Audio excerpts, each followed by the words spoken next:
Nicole Young. I'm going to go ahead and show you how I do my time-lapse videos with my DSLR. First, I'll go ahead and explain the equipment that I use. You want to make sure that you have a really sturdy tripod. This is a really old tripod I've had for over 10 years. It's really big, but it does the job because I want to make sure that my camera is going to stay in the same place. I want everything in the image to move as I'm taking the series of shots, but I want my camera to actually be still the whole time. The other thing I want to have is, if you don't have interval setting on your camera, you can also do it manually by just using a remote shutter, and you can just do that every second or however you want to do it. Alright, the next thing that we're going to talk about is the settings on your camera. Two main things. You want to make sure that you manually focus before you actually take the pictures, and you want to have your exposure in manual. You want to make sure it stays the same through the entire series. Even if the sun is setting or the sun is rising, it'll look more natural that way. Another thing I do for my settings is I actually shoot in JPEG. This is the only time I actually will shoot in JPEG because I can fit a lot of images on one card. I can take over 2,000 pictures for one actual time-lapse series and get maybe 30 seconds or so or 30 seconds to a minute of actual video in that. And I do make sure I have one of these Expo discs, and I use this to preset my white balance. And because when I use JPEG, you don't have a lot of room like you do with raw images when you're actually doing white balance in post-processing. I'm going to go ahead and show you my settings. Now, I know it's going to be different for everyone. Not everyone has a Nikon, and not everyone has a Nikon D200, but I thought I'd go ahead and show you for those of you who do or have similar cameras. I'm in the interval timer shooting, and I'm just going to go ahead and select the now function because that's going to get me started to take pictures right away instead of delaying the actual time. And this is just saying I want to do a 1-second exposure. This can go minutes or hours. You can do really long settings if you want to. I usually just do a second or two. And then you can also do several exposures at the same time.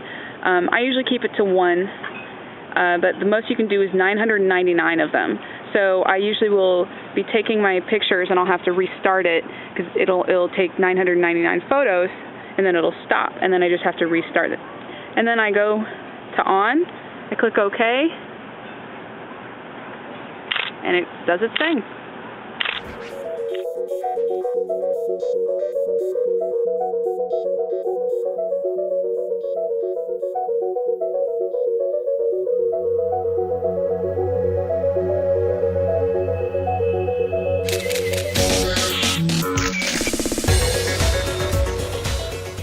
Alright, now I'm home, and I went ahead and imported the images into Lightroom.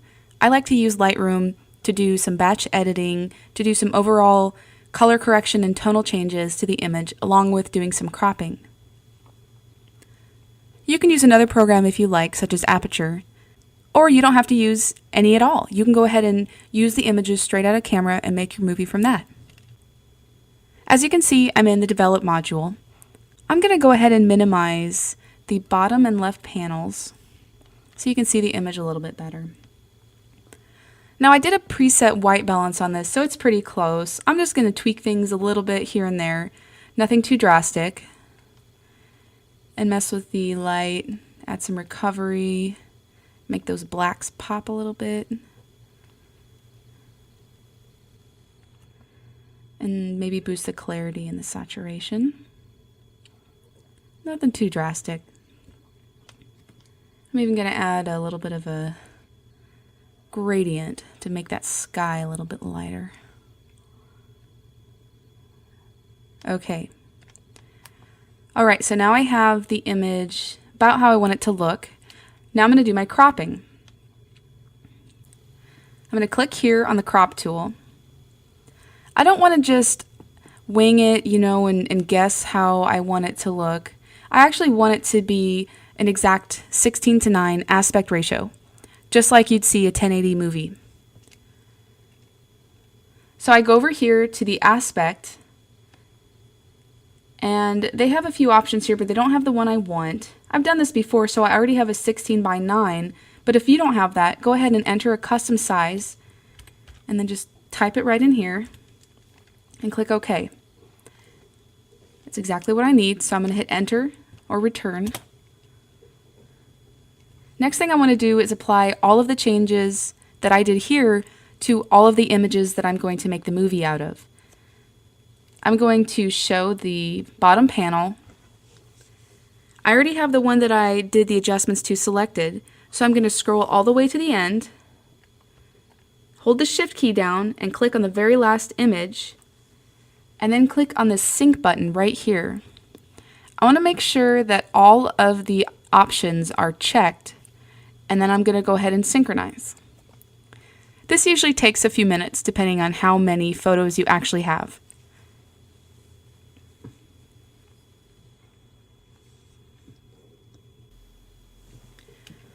Alright, all of my images are synced. They all have the same adjustments and the same aspect ratio.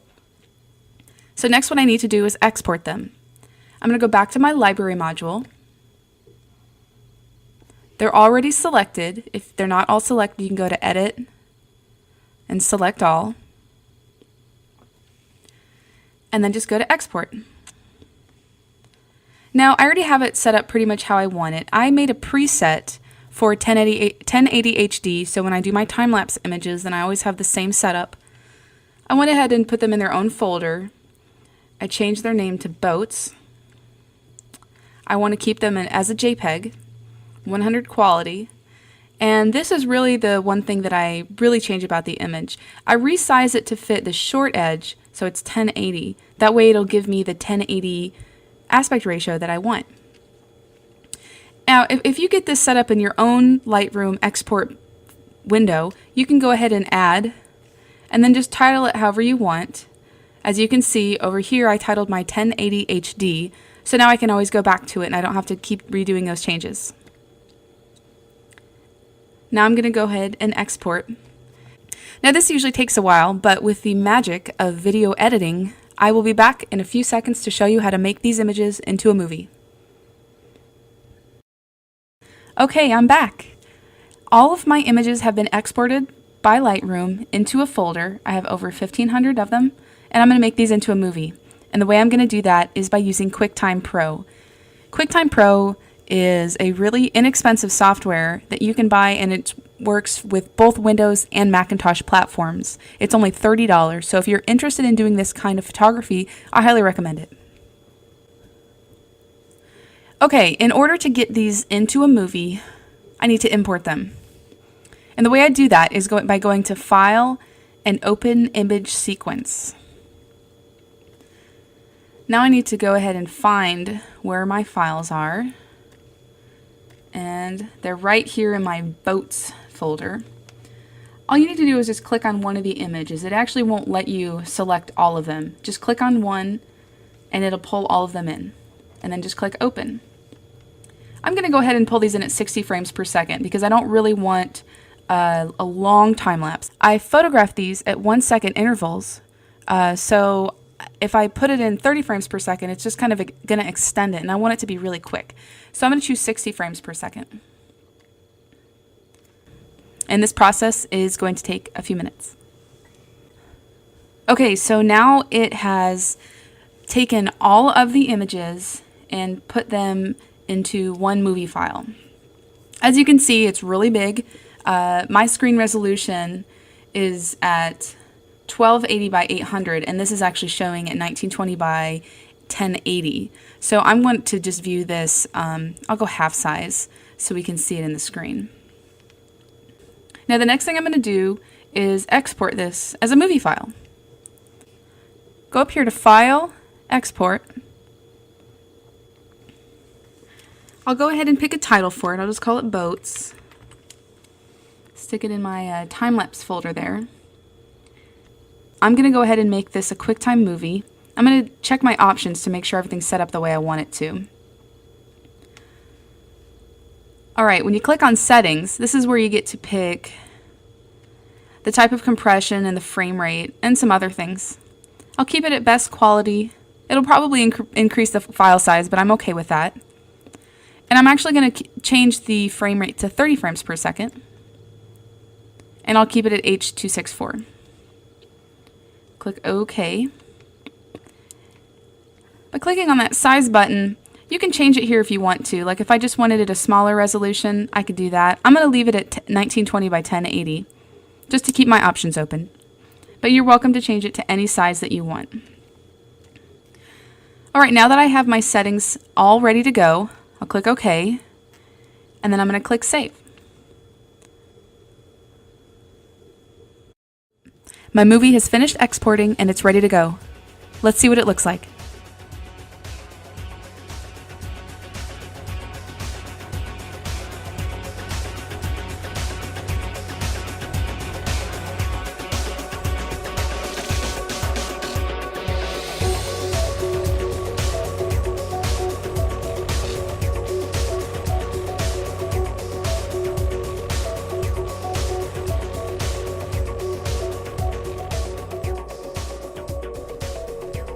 To view more of my work, please visit my portfolio at istockphoto.com/NicoleZ. Please feel free to comment on this and other posts at twipphoto.com.